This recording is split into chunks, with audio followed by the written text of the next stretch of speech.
don't think we're going to get to identity cards. I'm talking to my next guest, Luke Hilliard, author of Enough, Why It's Time to Abolish the Super Rich.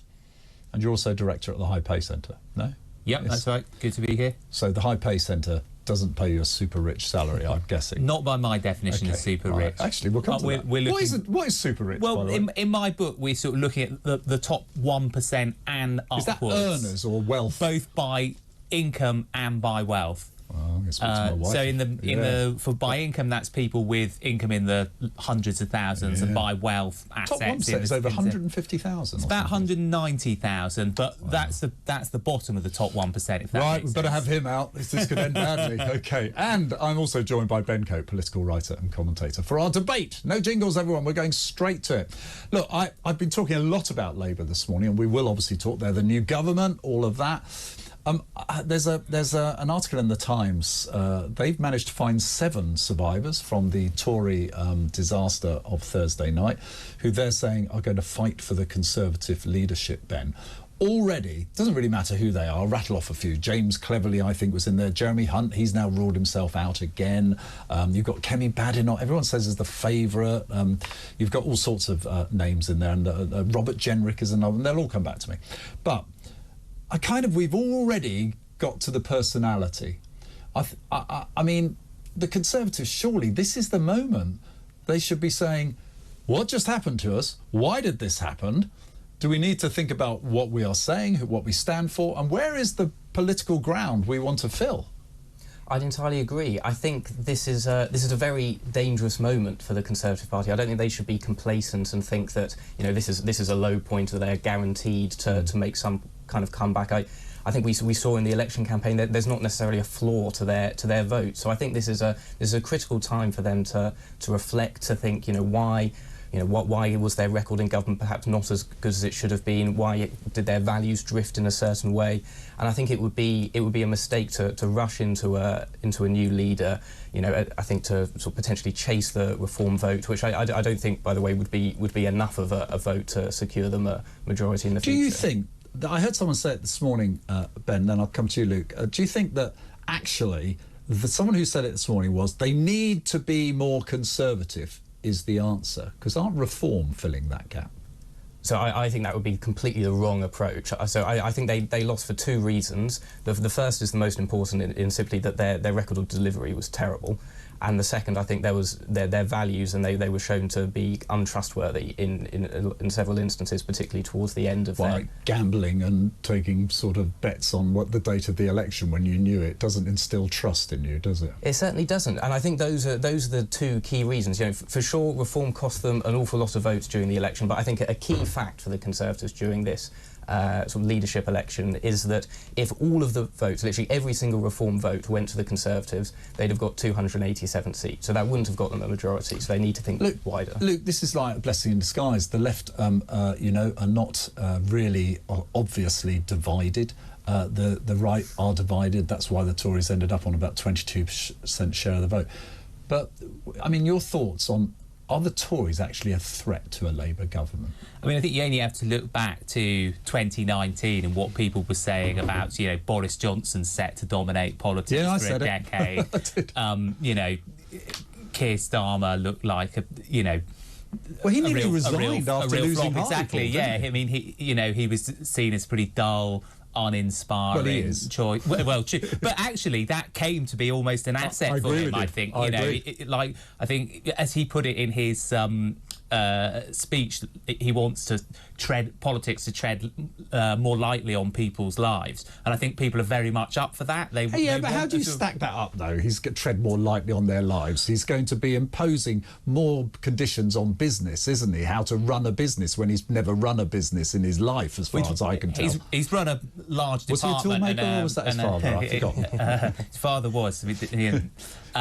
He's run a large department. He's been a employer of lots of people. So I think, he's got a record as a competent administrator. And I think what he was meaning with the tread more lightly on people's lives was not just around policy, but also the kind of circus around government that tended to follow Boris Johnson in particular Liz Truss very briefly, and also Rishi Sunak as well, with things that you pointed out, like the gambling. Just on bringing up Liz Truss, though, and building on what Ben said about the Conservatives not rushing into this, they've obviously, I think the process for them is quite important, because obviously the membership, which is small and unrepresentative of the kind of voters they need to win, has a very big say in who the next leader ends up being. That's how they ended up with Liz Truss. And I think they might want to reflect on whether they want to end up in a situation like that. But that would mean not giving the members a vote, Ben. That's going to go down well, isn't it? I agree that I think that... Don't agree too often. We need a bit of a disagreement. I'm coming to the disagreement. Okay. I agree that the Conservative Party membership are quite often an unusual bunch, and won't necessarily sort of push the Conservatives towards a very representative leader. However, I think if you are going to be a political party with members, I think that there has to be some kind of election in the process. So maybe there are ways of changing how that process works, but I think sort of fundamentally there would need to be otherwise it's completely adrift. I think the parliamentary party are going to try and get the membership out of the decision making. Personally, I actually think that's where they're going to be looking. That's just watch that space. I'm not saying it's right, by the way. I'm just saying it's going there. You want to presumably, what's the title of the book? You want to why it's time to abolish the super rich. I mean, come on. Tell me, what could Sir Keir Starmer do to do that for you? I definitely think he's not going to be bold enough on both taxing extreme wealth and extreme concentrations of income more effectively. You mean about someone earning 190,000 a year? Well, I think the key difference is not somebody making that much, but income over that much. I think once somebody's making £200,000 a year, or somebody's accumulated assets of £5 million, I wouldn't say cap it at that point, but I think we could tax it a lot more effectively. That would mean more money for public services, which are in a real state at the moment, and the people at the top, the 1%, would still be incredibly rich by anybody's standard, just a tiny bit less rich than they are at the moment. Like that idea?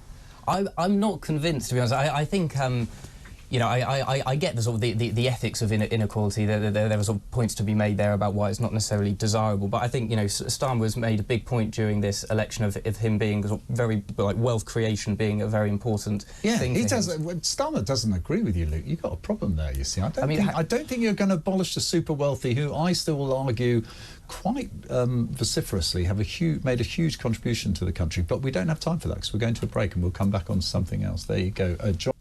ID cards have got people really talking.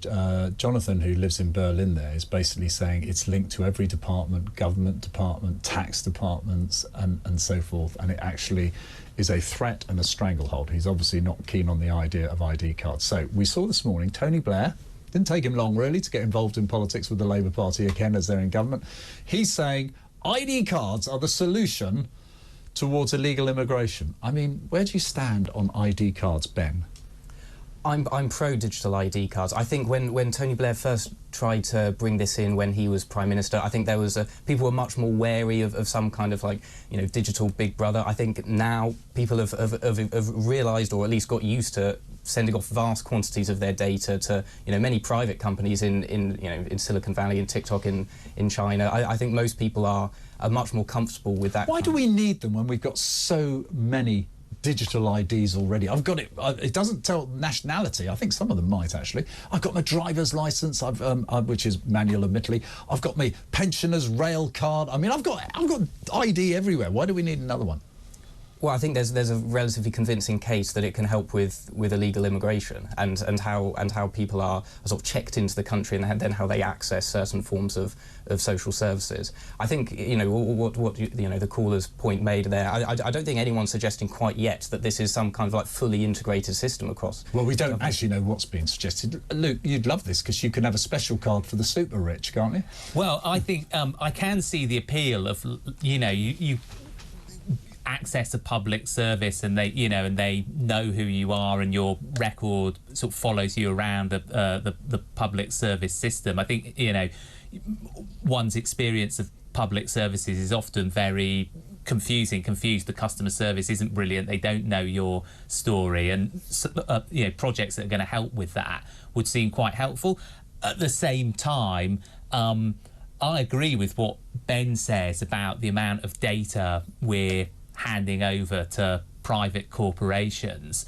The tailored adverts I get on Twitter or Instagram, I almost find quite sinister, though. You'll be talking about something around the house with your partner, and then it pops up in your. But is that a reason to get even more? Well, exactly. I think it's. I think the fact we've come to accept that is quite concerning, and it's something we should be looking a little bit at having more privacy and protection over our data, rather than just sort of thinking, oh well, this is the way the world is going, and handing it over to the government as well as private corporations. I feel more comfortable though about the government having it than I do about some. You feel comfortable about the government having your data? I'll rephrase that. It turns up on a rubbish tip somewhere. I'll rephrase that. I feel less uncomfortable and worried about that than with the private corporations. 0344 499 1000. How helpful do you think ID cards would be, particularly in light of immigration, but just generally? I mean, there is a case of saying we had to produce so much different ID all the time, like bank statements and all this stuff. Every time you want to go to use a public toilet, you might as well get an ID card. OK, I want to talk to you about something else now. Let's get your thoughts on this, if I may. The Daily Mail, no sense of drama here at all. Look at that. Brexit. Now the retreat begins. Now, this is based on the fact that David Lammy is trotting off to Germany, and we are about to host the political European conference, which is all about bringing EU leaders and non-EU countries together. We're going to host that. Keir Starmer's going to be trumpeting his love of Europe credentials all over the place. You've got a foreign secretary who's very Remain. You've got a prime minister who tried to stop Brexit in his role as opposition spokesman on Brexit. This is the beginning of the campaign to take us back in the EU, isn't it, Ben? I don't think sort of this example can be sort of described in that way. Keir Starmer's been very clear. We're not going back in the single market under his leadership. We're not going back in the customs union, and freedom of movement isn't going to be a thing either. So I think that those were the sort of the three key things that people wanted to quote unquote. But he hasn't flip-flopped on yet. That's the only thing I would say. But yes, you're right. That is, he has been clear. Yeah, so I think those were the three key things that people wanted to take back control over. We've done that. I think having close relations with Europe, our sort of the closest trading bloc, I don't think that's a sign of renegading on Brexit. I think that's a very sensible thing that we should be doing. But would that mean more Luke? Would that mean, you might welcome this? What Ben said there, wouldn't that mean we'd have more alignment? We'd be more of a rule taker on how we produce things, what we do, if we're going to get close to the EU. That's what people voted against. But they also voted for Labour at this election, and Labour did have a admittedly very vague manifesto commitment to build a better relationship with the EU, which I think everybody, Brexit or Remain, well, just by wants. not being conservative, the EU leaders are going to be nicer to them, but they're not going to give them anything. I think some of the rhetoric is going to change. I think that is a good point. We want to make it easier to trade with Europe. I think everyone can see it's not really working very well, and that economically it's not been a success. Let me challenge that. I mean, we're now the fourth largest world exporter, right? And that's something we didn't have. And most of the trade with Europe is in services. We're a services country. There's no single market in services. But goods trade has not done very well post-Brexit. Agreed. And I think what you have to remember as well is that the EU is 27, 28 different countries, and their economic performance level is highly varied. The British economy was very often towards the sort of top of the EU when we were in the. Well, it certainly is by the amount of money you spent with them, because we were the second largest earner, basically. I think in total per person, I think there were others that were bigger. But I think if you look at how the trajectory of the UK economy relative to European countries pre and post Brexit, when you factor in things that have happened in Europe, like Germany's fairly sort of disastrous energy policy, I think it's pretty clear that Brexit hasn't been an economic success. Though? But you see, I think almost all economic experts would agree that it hasn't. I'm very worried of those experts. And that it could be going better. So why and are that we? should Why be are we better to trade? Why are we forecast to be the fastest growing G7 economy. I mean, Labour just inherited this. Well, because we're starting from a low base to start with. We're one of the only ones. I think we're pretty much the only one that, maybe sixth largest economy in the world. I mean, that's not a low base. But of the G7 economies, we went down since 2019, since Brexit, basically, but also since COVID. We've gone down further, so it's easier for us to rebound. Also, you've got to think we've had more migration. If you look on a per-person basis, our economy is doing so badly. GDP there. We're talking GDP per capita. Person. And we've done worse than almost any other major economy. So I think we're coming up to a break. So I've got to bring Ben in. I've got to bring Ben in on this. Has Brexit been a failure and getting closer to them again a good idea? Yes, to both. I was too young to... Who booked these guests? All right, come on. I'm debating with them. Go on. I was too young to vote in 2016, but if I had been, I would have voted Remain. And if there was another referendum now, I would vote to rejoin. But I don't think that's on the table for a long time. Yes. Do you know, after the debate, we're going to be talking about Ozempic and taking fat pills. I wonder if we can find pills to stop you getting fat, right? That's what they are, isn't it? Yes, okay. Everyone's frowning at me. I've obviously said something politically incorrect. You're not allowed to talk about overweight nowadays, are you? Who knows? I'm also joined by Ben Cope, political writer and commentator here. Last question to you both. Tim Spector, very wise professor on health. He runs clinics. He was very influential in trying to keep real facts out there on COVID as opposed to non-facts, and was also giving some pretty good advice. He has come out and said, using Ozempic, which is this injection, I am told, right, that fixes your obesity problem, which you two clearly do not have, is morally wrong. And he says it's morally wrong fundamentally because the idea, if you like, that you can have an unhealthy lifestyle fixed by a jab will not change behaviour and won't get to the root cause of the problem. On the other hand, I put it to you, which is best? Taking Tim's advice effectively, that we shouldn't be doing it, or actually continuing to try and treat the obesity crisis, which now is leading to millions of people not working, millions of unhealthy lives, millions of pounds being spent trying to avoid many of the life-threatening conditions that come from it. Which is best, a magic injection or actually persevering with the old ways that to date haven't worked? Ben? The magic injection is the solution. I think Tim represents, a classic problem when new technology comes around, where we continue with the old ethics that, hard work and sort of dedication, whether it be to diet or exercise, is the solution. But in fact, we've got this new technology which looks like it can essentially zap the problem, relieving, the burden of obesity for many millions of people. I think that, we've got the solution. Let's use it. Luke? I do see Tim's point that obesity issues very often come from, people's mental well-being, and we won't necessarily be getting to the root cause. Or simply eating too much and not eating. I think what drives people to do that. That said, I do think if you asked obese people who are often obese because they're miserable, but they're often also miserable because they're obese, would you like a miracle injection? And as long as it's been, and I think they would very much say yes, and as long as it's been through rigorous tests to prove that it's healthy, I think that's a good thing that they can get that. Right, what do you think? An injection? Hold on, hold that thought, Betty, don't go anywhere. Ben, you've just been advocating how technology's marvellous, but the crooks are ahead of us, aren't they? They could fake probably ID cards, couldn't they?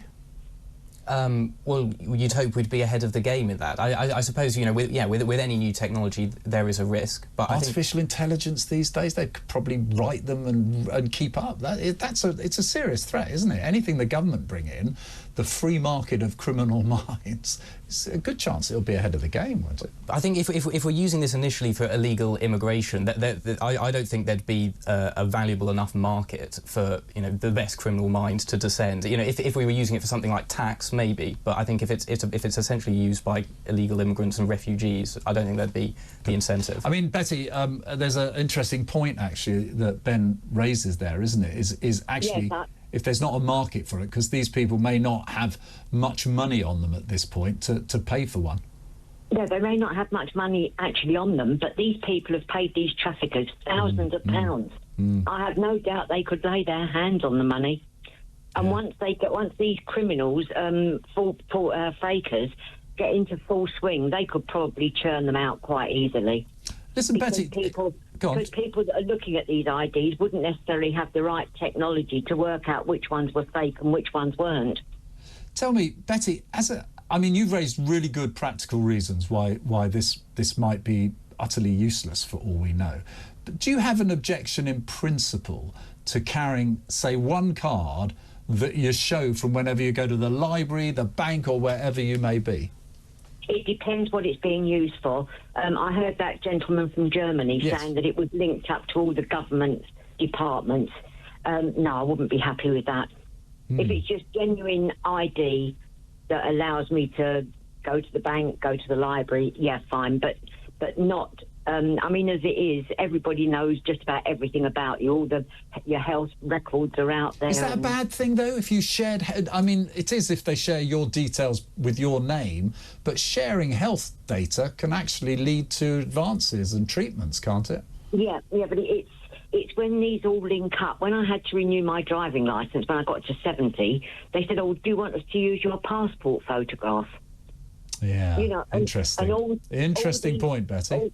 All these things are linked up, and it would be so easy. We've only got to get in a very, very... I'm not saying that this government's going to be wonderful, but we've only got to get in a very dodgy government, and they know everything about you. Betty, I understand your concerns there, and I think you've made the case brilliantly. Thank you. That's Betty in London. Let's go to Alan. You're in the Dordogne in France, Alan. Yes, good morning to you, Nick. Good morning. And is it ID cards you'd like to talk about? Yeah, absolutely. I just wanted to make a couple of points about, living in France, we have to have an ID card. And even us expats, we have something called a WARP card, a Withdrawal Agreement Residency Permit. Yeah. Use it for all services, banking, health, etc., etc. But the point I wanted to make was regarding the great flow of, let's call them immigrants, asylum seekers across Europe. Here in France, you cannot draw benefits of any sort unless you've worked. Right, so an ID card isn't a ticket for benefits in France. What it is... Go on. Well, actually it is, because if you haven't worked, you can't draw benefits. It's a double edge. I'm not saying that's the main reason for ID, but it's one of the reasons why people wouldn't want to stay in France, because they can't get any benefits at all unless they've got an ID card. And to get an ID card, you need to provide all your background, et cetera, et cetera, et cetera. Could you see it, though, playing any impact on illegal immigration? Well, only insofar as if, and I think a previous caller made the point, if you set the rules and say, for example, simplistically, you can't get any benefit, you can't get housing without an ID card, then someone's got to police it. You've got to follow through on it. So only in that respect would it... dissuade anybody coming across. But I suppose anything is better than nothing in Alan, many ways. Just a quick one, because we're coming up against it on time. In Spain, where I spend some of my time, we have to, by law, carry ID with us. Is it the same in France? Yes. So if you get fined, presumably, or something, do you, or have to present it at the police station? Yeah. We are told quite clearly you have to have that ID with you at all times, whether it's your passport or indeed it's called a carte séjour. So, yeah. Alan, thank you very much indeed for joining the conversation and giving us a French perspective. Lovely to have so many people living abroad sharing the conversation. I'll just put this, if I may, finally to you, Luke, and we're very short on time. It's interesting that Tony Blair's argument is it will help deal with immigration, yet France, Spain, Germany, they've all got immigration issues and they've all got ID cards. Not sure where the evidence is. Yeah, but you could look at it the other way round. I was thinking while your caller was speaking that, I've been to France, not been to Spain. You don't feel like you're walking around some kind of totalitarian state there. The people there don't seem like they're, being oppressed by some kind of surveillance regime. So I think you could equally put it the other way, that it's possible to have totally functional, you haven't been to Spain, Luke, because democracy. It's the socialist nirvana prompted up almost by a communist small group in Parliament. You need to get over there and sell your book.